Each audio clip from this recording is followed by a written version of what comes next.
45 minutes late, quote unquote. Right. So you pull in, and I'm like, dude, you can't do that. Like, if you're not going to be here, just text me, or at least answer a fucking text. yeah. Right? Yeah. So Well, because I was out in the parking lot and there was no Wi-Fi in the parking lot at that area of the track, so that's why I wasn't getting texts. So we're very, very relieved that you showed up, but I'm like, I'm still kind of perturbed. Yeah. So I have to tell Jeff, and I have to tell my wife, that everything's okay. I tell Jeff, and his reaction is, well, where was he? And I tell him that you were eavesdropping on security intel at Monmouth Park because of the Haskell. His reaction is like, figures. Fucking idiot. And then I had to call my wife and be like, he showed up, he's all right. And I tell her what you were doing, and there's this silence. And she was like, what was he doing? And I explain it again, and she's just like, before I can even finish the second, she's like, all right, I don't even understand. All right, I got to go. Cooper's barking. I didn't hear him barking in the background. She just wants to get off the phone. So yeah, it was alarming, but it was a happy end to that story. I'm very touched by the caring and outpouring of support and concern that was shown for me. Well, I'm not gonna sit here and paint that like Jeff was like, had to tell his boss, I'm out of here, boss. I got to go find Gidim. He wouldn't leave word for the picnic Olympics, so there's no way he's leaving for me. So yeah, and but people were concerned. So yeah, that shows you, like, when you think people don't care about you, just go missing for a few hours, and you'll see that people do care. I can't leave, Walt. Someone might need an oil filter. You want to get into some listener questions? Oh, listener questions. Okay. Or you want real quick? You want to talk about? Well, we can talk about this first question. Nothing else from the logbook? I don't know if there was anything all that interesting in the logbook after that. Like, I looked through it, I skimmed through it. It's just sales. Any reviews or anything that? There was reviews. We were getting some good reviews. I haven't got a bad review yet. I don't expect any bad reviews, but I'm sure one's going to come down the pike at a certain point. Oh.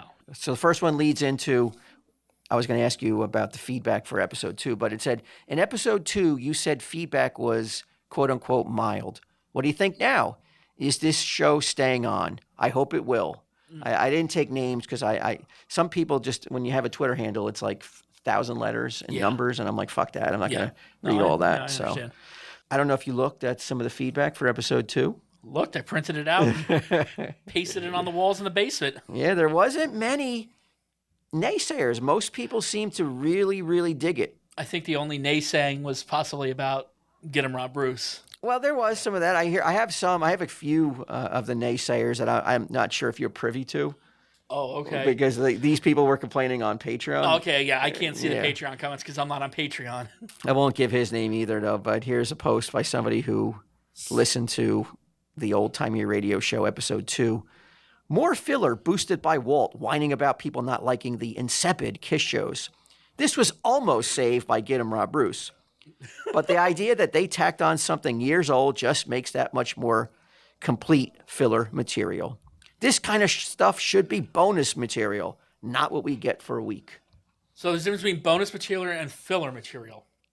Yeah, like I get it. I'm not one to go after somebody for offering a review.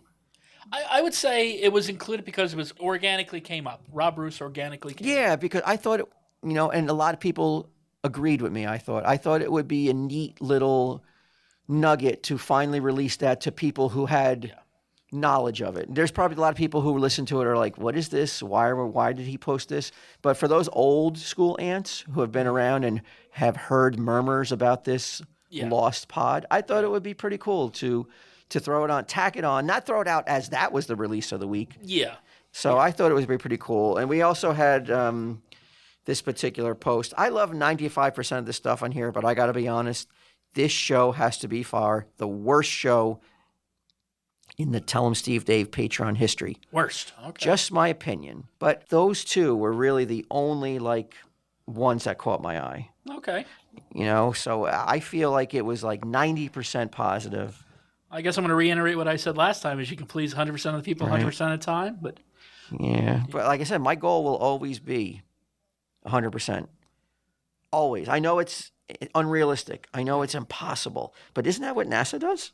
Like, doesn't NASA want 100% safety when they shoot a rocket up into space? They do, but they've had some mistakes. Right, but they're trying for 100%, right? They're trying for 100%, yes. I think Tell 'em Steve Dave is the podcast equivalent of NASA. Houston, we have a problem. That's true for Tell 'em Steve Dave, but this is the TESD Town Old Time Radio Hour. Right, but far as... Which shouldn't possibly be up to the same standards. But the programming, the amount of time and the amount of thought that goes into it, like, I put it on scale with, like, maybe not the amount of man hours that NASA puts into... No, yeah. But there's a lot of brain cells lost by me trying to crack the code and make something... Yes. Every release in a month be something that, was universally enjoyed. Yeah. I know it's impossible, but I'm going to keep trying. And to say Get 'em Ron Bruce is filler material just makes it seem like it was just thrown in. There wasn't editing. There wasn't finding the file. There wasn't. It was a lot of footwork and legwork went into finding the episode and then getting it to where it was listenable. Okay, I got another question here. Get 'em. Okay. This one's for me. It says, besides Bry, Q, Sunday Jeff, and Get 'em, which resident of TSD Town would you most want working with you at the general store? Now, that's a tough one because then whoever I say, everybody else is going to feel neglected or left out or hurt, and I don't want that. And I am going to be honest. I am thinking about putting onto the schedule, the general store schedule, Okay. in like an open time, like an open invitation. If you are a TSD Town resident, if you've been on the show, you know who you are. Yeah. If you want to come in and man the counter, you let me know and I will put you on the work schedule. I will pay you to come down and work, So they'll get paid. Yeah. Okay. They'll get paid. I'll pay the person to come down to I would love to have an afternoon where Troy, maybe he's in between cases. He's like, you know what? I like to pick up a few extra bucks on the side. Okay, you guys bag the body. I got to go for 3 hours. I'll be right back. Where are you going? Where are you going, Chief? I'm running to the counter. I'm running the counter at the TSD Town General Store. Love boat's on, man. Didn't you hear? But I thought that would be cool, right? I would love that, man. I would love that kind of open door policy where Chris Lodondo's hey, got nothing to do. Hey, do you mind if I put in a few hours at the general store working the counter? Who else would be a good candidate to work? I mean, Frank, 5. I would say Frank 5. I would think that would be your top choice because you spent... There are no top choices. I'm just saying what I think. Okay. What I think. I know you disagree with that, but... I want everybody to, at least at some point, to have an opportunity to work the register. I'll train you on the square. It's relatively... Who's going to train you? Whoa! Slide one. Zing! Who's going to train you, Walt? But I think that's a great idea, right? I like that idea. Yeah, so if you're a TSD Town resident, and that means if you were invited to the Picnic Olympics, if you were part of it, hit me up if you have any interest in pulling down some hours at the general store. And I think that would be a really cool little special giddy up to this place. Where else on the planet? It's like going to the White House and the tour is given to you by the president. Right, but where else on the planet is there a store that you dig? That's number one. It's a store for a podcast. It's a brick and mortar store for a podcast. Right. That's number one. And that you can just walk up with no training and be like, you're an employee for the day. Wow. I think it's a cool thing. I think it's a great idea. And for people coming down, it's yet another number one feather in our hat. Right. And I think it would be so sweet for somebody to walk in and see, like I said, Father Lance.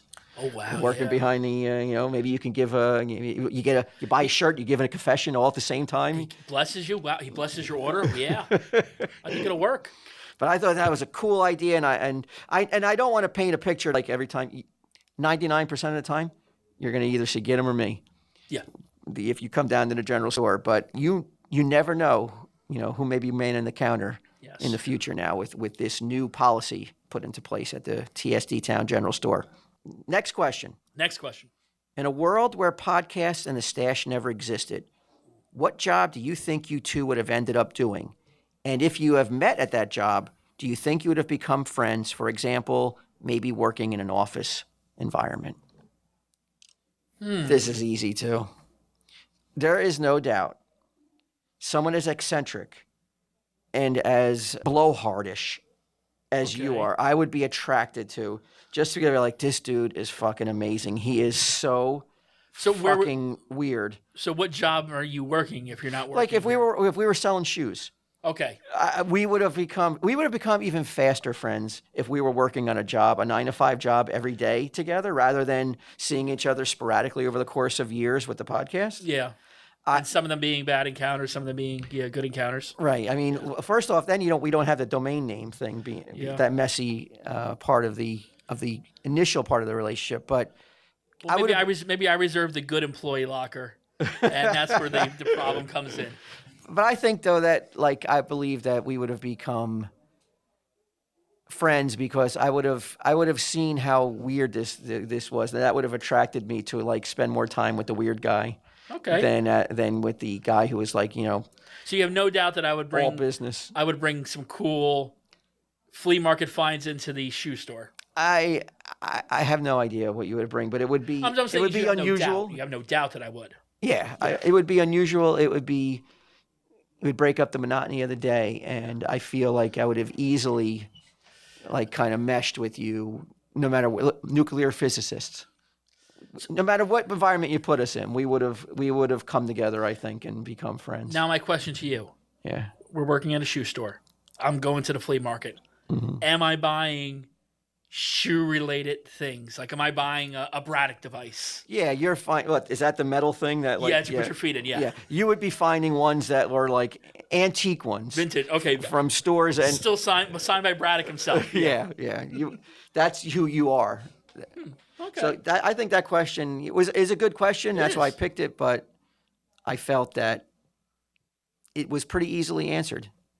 And I think I would get along with you because, I don't like talking to people initially right away. It's those people who come on overbearingly at first that kind of put me off. Right, and I think that a lot of people... I think you'd be reserved enough that I'd be like, okay, he's cool. I don't gotta, we come in, we do our little, nod, and then, I just also feel like I wouldn't be as turned off as some people would be to the know-it-all tone in your voice.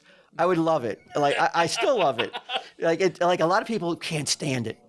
Right? I mean, let's be honest. You're not everybody's cup of tea, and I know. And it's the braggadocious tone of you delivering information that really turns people off. Not me. I love when you do it, and I love when you do it to somebody else, and I can see it in their face that they're like, "What the fuck is with this guy talking down to me? Who's he? Is he right? I don't know, but he sounds like he is. So yeah." I have one here that I also liked. When you go out into the world, this question's for me. When you go out into the world, do you still tell people that you work at a comic shop, or do you try to explain the concept of now that you work in podcasts and at a podcast general store?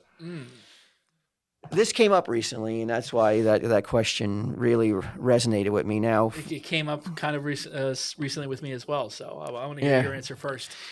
Now, for those who have been listening a long time, they know that early on in Tell 'em Steve Dave, when I made the comment that when my kids are out in the world and they asked them, "What does your parents do?" and they're like, "Oh, my mother's a teacher," and I made the joke, "Oh, what does your father do?" "Oh, my father's not alive," because I always felt like a little kind of it's working in a comic shop is not one of those manly jobs. It's not equated with working on a construction site or doing contractor, blue collar lunch pail dude, or even he works in stocks. Yeah, it's just the most corny, nerdy. And this was in an era when nerds weren't celebrated as they are today. Yeah, before Big Bang Theory. Yeah. So I was always gun shy to tell people that I worked in a comic book store, and now I can't even tell that anymore because of the. No, you work, and we're technically in a comic book store.